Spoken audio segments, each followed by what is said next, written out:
ሻሎም ሻሎም ሻሎም ቤተሰብ እግዚአብሔር አምላኽ ሰላምን ጸጋናይ ክርስቶስ ምስ ኩልኩም እዩ ከመይ ሓዲርኩም ኣናዓኹም ሰላሐዲን ካብ ንክርስቶስ ዝገልጽ ትውልዲ ዓለም ለኻዊ ቤተ ክርስቲያን ናይ መዓልቲ ቃል ልብል ፕሮግራምና ንጎንጎ ንሰደዩ ሎሚ ድማ ንመዓልቲ ዝኸውን ናይ ሓይሊ ቃል ናይ ለውጢ ቃል ናይ እምነት ቃል ክንካፈሊና ምክንያቱ ቃል አምላኽ ናይ እምነት ቃል እዩ ዳስዋይ መጽሐፍ ቅዱስ ቃል እምነት ይሉ በመስማዕ ይሉ መስማዕ ድማ በቃል ክርስቶስ ይሉ ሃሌሉያ እዚ ቃል እዚ ብዝሰማዕናዮ መጠን ንመንፈስና ብዝረኸቦ መጠን ናይ እምነት ጉልበት ኣብ ህይወትና ክግለጽ ይጅምር ማለት እዩ ስለዚህ ሎሚ ድማ በእምነት ነቲ ናይ ክርስቶስ ህይወት ዘንብረና ቃል ሐቅ ክንካፈሊና ክብርን እግዚአብሔር አምላኽ ይኹን ሎሚ እንካፈሎ ነዚ መዓልቲ ዝኸውን ቃል ኩሉ ጊዜ ዕውታቲና ዝብል እዩ ኩሉ ጊዜ ዕውታቲና ሓደ ጊዜ ኮና ንሕና ንዕወት ሳምታይምስ አይኮነናት ንዓወት ኖ ንሕና ኩሉ ጊዜ ናዕውታት ንምንታይ ተተባሃለ ናትና ህይወት በክርስቶስ ስለዝኾነት ብኡ ድማ ኩሉ ጊዜ ዕውታቲና ሃሌሉያ ከምዛ ዓይነት ማይንድ ክርስቲያን ከህልወሎ ንምንታይ ተተባሃለ ናይ ክርስቲያን ህይወት ናይ ክርስቲያን ናብራ ካብ ርእሱ ዝጅምሮ ይኮነ ናይ ክርስቲያን ናብራ ካብ ትጉንዲ ዝጅምር ህይወት እዩ እቲ ጉንድናትና ድማ ክርስቶስ ባዕሊ አሜን ንሕና ናቱ ቅርንጫፊና ስለዚህ ኣብኡ ዘሎ ዓወት ናይ ኣብኡ ዘሎ ሓይሊ ናይ ኣብኡ ዘሎ ህይወት ናይ መጽሐፍ ቅዱስ ኣብ ካልኣይ ቆሮንቶስ ምዕራፍ 2 ከምዚ ይብል ኢየሱስ ጎይታይ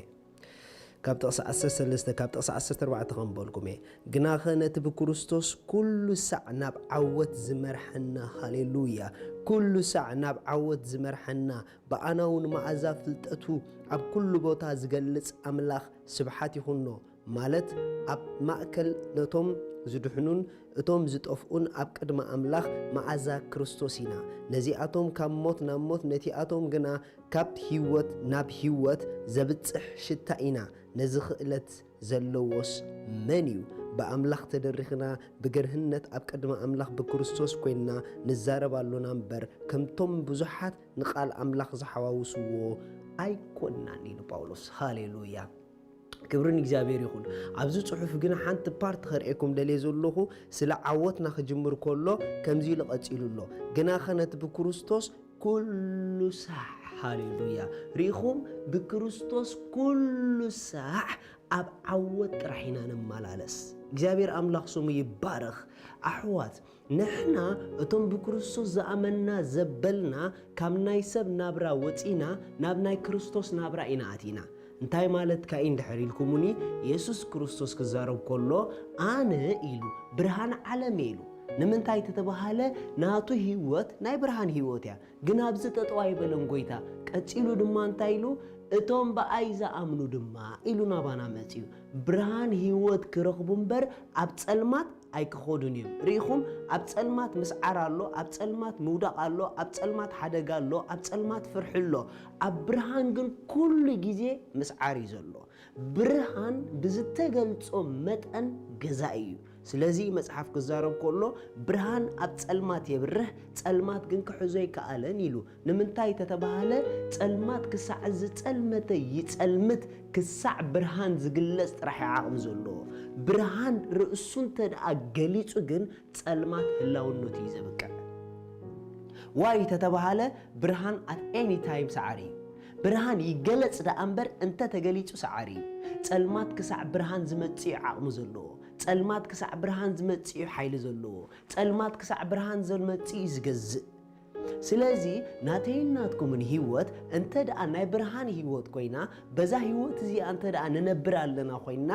ኣብ ዝጸልመተ ይጸልምት ጉዳይ ብዘይገድስ ንሕና እንድሕር ኣቲናዮ ዓወትናትናዮ ዋይ ተተባሃለ ኔቸርና ኩሉ ጊዜ ዕውት እዩ ማንነትና ኩሉ ጊዜ ዕውት እዩ ኣባና ዘላ ህይወት ኩሉ ጊዜ ዕውት እያ ካብ ዓወት ወፃኢ ዘይትነብር ህይወት ናይ ላዕሊ ኣትያትና እያ በዛ ህይወት ስለ ንነብር ዓወትና ኩሉ ጊዜ ውድኡን ርጉፅን እዩ ንኽንዕወት ኢልና ኣይንሓስብን ኢና ዕውታት ምዃንና ኣሚንና ኢና ንጅምር ዋይ ተተባሃለ ባህር ናይታ ህይወት እያ እዩ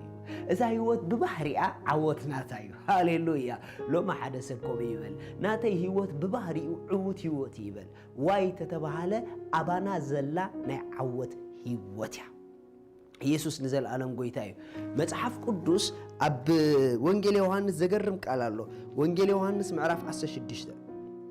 ጥቕሲ 33 ኣባይ ሰላም ምእንቲ ክትረኽቡ እዚ ነገርክኹም ኣብ ዓለም ፀበባ ኣለኩም ግናኸ ኣጆኹም ኣነ ንዓለም ስዒረያ እየ ኢሉ መለሰሎም ኢስ ኣሜዚንግ ኢየሱስ ክርስቶስ ኣባይ ኩሉ ግዜ ሰላም ኣለኩም ይዝብል ዘሎ ኣባይ ብዙሕ ሰላም ኣለኩም ኣባይ ትነብርዎ ህይወት ኩሉ ግዜ ናይ ሰላም ህይወት እዩ ናይ ምርግጋእ ህይወት እዩ ንምንታይ ተተባሃለ ኣባይ ዘሎ ህይወት ናይ ዓወት ህይወት እዩ ግን ቀፂሉ ጎይታ እንታይ ኢሉ ኣብ ዓለም ከለኹም ኢሉ ብዙሕ መከራ ኣለኩም ኢሉ ግን ቀፂሉ ሽዑ እንታይ ኢሉ ግናኸ ኣጆኹም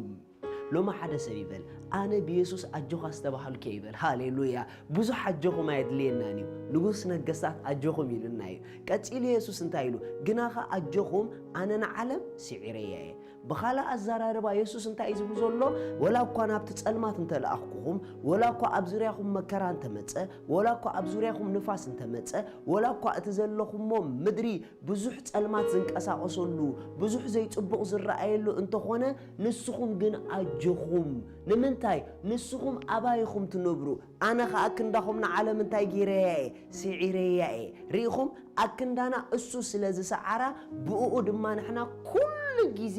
ዕዉታት ኢና ዋይ ተተባሃለ እቲ ውግእ ወዲእዎ እዩ እቲ ዓወት ናትና ገይርዎ እዩ ሎሚ ከምዚ ዓይነት ማይንድ ይሃለወና ኣነ ኣብኡ እየ ዝንቀሳቐስ ኣነ ኣብኡ እየ ዝነብር ኣብኡ ድማ ኩሉ ግዜ ዓወት እዩ ዘሎ ይበል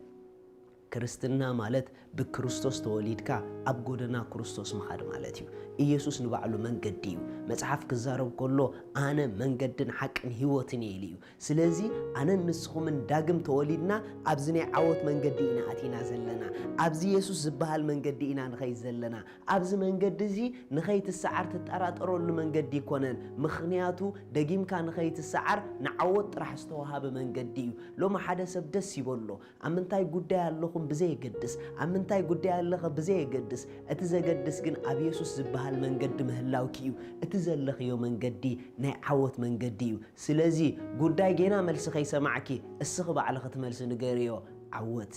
ናተይ ይበልዮ ሻሎም